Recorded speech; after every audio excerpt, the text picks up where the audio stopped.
তৈরি করতে চাই এবং আমরা শিক্ষার পেছনে অভিভাবক সবাই যথেষ্ট গুরুত্ব দেই, খেলাধুলার পেছনে অতটা গুরুত্ব আসলে এখন দেই না।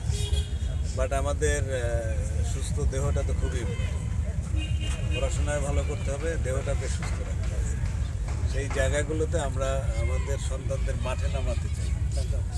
এটার জন্য যেমন আমি এডিসি শিক্ষা অবস্থায় থাকার সময় চেষ্টা করেছিলাম যে 1 ঘন্টা যেন কেউ টিউশনি না করে বাচ্চারা যাতে মাঠে নামে, বাট আসলে পারা যায় না। এটা সবারই মনোযোগ এক শিক্ষকের কাছ থেকে আর এক শিক্ষকের কাছে ছুটে যাওয়া। বাট আমাদের উপযুক্ত সুস্থ যোগ্য মানুষ হিসেবে, সুস্থ সন্তান হিসেবে যুব সমাজ তৈরি করার জন্য মাঠে এবং ফিজিক্যাল অ্যাক্টিভিটিস বাড়ানোর কোনো বিকল্প নেই, এটা করতে হবে। সেইটা থেকে আসলে আমাদের এই মাঠে এই কাজটা আমরা করে যাচ্ছি এবং আমাদের রেজাল্ট ভালো। এখান থেকে 2 জন দ্রুততম মানব হয়েছে, তারপরে এখান থেকে 5 জন ওয়ার্ল্ড কাপে খেলতে গেছে। খেলা যাই হোক, ফুটবল হোক আর ক্রিকেটই হোক, আমরা যেহেতু ফুটবল ক্রিকেট আসলে আমরা বুঝি যে আমরা এই কম্পিটিশনে টিকতে পারবো না, সেজন্য আমরা একটু দুর্বল এরিয়া আসলে বেছে নিচ্ছি, সেপাক টাকরু এবং খোখো। না হলে এই চলন বিলের এখান থেকে তো আসলে ওয়ার্ল্ড কাপে যাওয়ার কোনো সুযোগ নেই। ও আম্পায়ারিংয়ে যায় ওয়ার্ল্ড কাপে, এটা খুব কঠিন কাজ।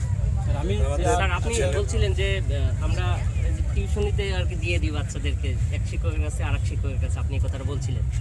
আমরা এক শিক্ষকের কাছ থেকে আরেক শিক্ষকের কাছে দিচ্ছি, কিন্তু আমাদের এই যুব সমাজ বা আমাদের ওই সন্তানগুলো কিন্তু মাদকের সঙ্গে ইনভলভ হয়ে যাচ্ছে। এইটা কেন হচ্ছে তাহলে?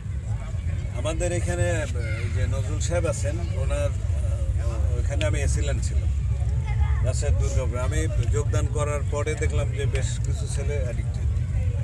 তো আমি দেখলাম যে এদের এই অ্যাডিকশান থেকে ফেরানোর বুদ্ধি। তখন ইউনুস সাহেবকে বললে আমি প্রথমে একটা ভলি কোর্ট দিয়ে শুরু করলাম 6 জন নিয়ে। তো তাদের সাথে আমি খেলতাম, 5 গেম 6 গেম পর্যন্ত খেলতাম এবং খেলতে খেলতে 1 মাস পরে কিন্তু আমার রেজাল্ট খুবই ভালো আসলো। মানে আমি তাদের আগে জিজ্ঞেস করতাম যে এটা খাও কেন, বলে স্যার ঘুম আসে না। তাই আমি বললাম তাহলে ঘুমের মেডিসিন তো দেওয়া লাগবে। ঘুমের মেডিসিন হলো পরিশ্রম। 10 কিলো হাঁটার পরে তো তারা কিছুই খাওয়া লাগবে না, তার শরীর এমনিতেই আসলে ঘুমে চলে আসবে। আর খেলাধুলা করলে মাদক থেকে অনেকটাই বের হওয়া সম্ভব। এখানে আমাদের মাঠে আমাদের সন্তানদের আনতেই হবে শরীর ঠিক রাখার জন্য, মাদক থেকে বের হওয়ার জন্য। আর আমাদের এই ছেলেমেয়েগুলো আসলে স্টার, এরা প্রচুর শ্রম দেয়। আমরা আসলে এদের বিকালের নাস্তাটাও দিতে পারি, দিলে হয়তো একটা ভালো রেজাল্ট আসতো। তাদের আসলে ঠিকমতো জায়গাও দিতে পারি। এটা আমাদের অনেক চ্যালেঞ্জ। তার মধ্যে এই 2 জন অনেক পরিশ্রম করে এই 120টা ছেলে মেয়ে এখানে আমাদের এই ক্লাবে আছে, তারা কাজ করে যাচ্ছে। এবং আমি মনে করি যে সব মাঠেরই এইভাবে ব্যবহার করা দরকার। মাঠ অনেক আছে, অনেকে কমপ্লেন করে যে মাঠ নাই। মাঠ আগের স্কুলের সব জায়গাতেই আছে, কিন্তু ইউজ কতটা হয় সেটা আমাদের দেখতে হবে। স্যার হচ্ছে আপনার চাকরির একেবারে শেষ বয়সে চলে এসেছেন, মানে আপনার যে সমস্ত এখন যারা জুনিয়র আছে তাদের উদ্দেশ্যে আপনি কি বলতে চান, বা তাদের উদ্দেশ্যে আপনার উপদেশটা হচ্ছে কি? স্যার স্পেশালি যে মাঠ প্রশাসনের অধিকর্তা হিসেবে ইউনো ডিসিরা তো একটা ভালো ভূমিকা রাখতে পারে।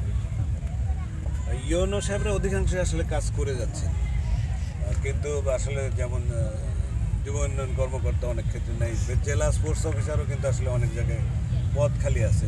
পদ খালি থাকলে যেটা হয়, এখন বোধহয় পাবনার জেলা ক্রীড়া অফিসার নাটোরের দায়িত্ব, এরকম আপনার নাটোর দুইটা মিলে। এইভাবে তো আসলে তার পক্ষে সম্ভব হয় না অ্যাটেনশন পুরোপুরি দেওয়া। যার ফলে আমাদের এই স্পোর্টসের সাথে যারা রিলেটেড তাদেরকে নিয়োগ দিতে হবে, কাজে লাগাতে হবে। আর স্কুল কলেজের ক্রীড়া শিক্ষক যারা, তারা আসলে মেইন কারিগর। আমরা আসলে মোবারক স্যারের কাছ থেকে এই খেলাধুলার এই যে শিক্ষা সেটা পাইছি। উনি পিটাতেন, শিখাতেন, যার জন্য আমরা মাঠে চলে আসছি। ওইভাবে তো আসলে এক একজন মোবারক স্যারকে দরকার খেলাধুলার মাঠে।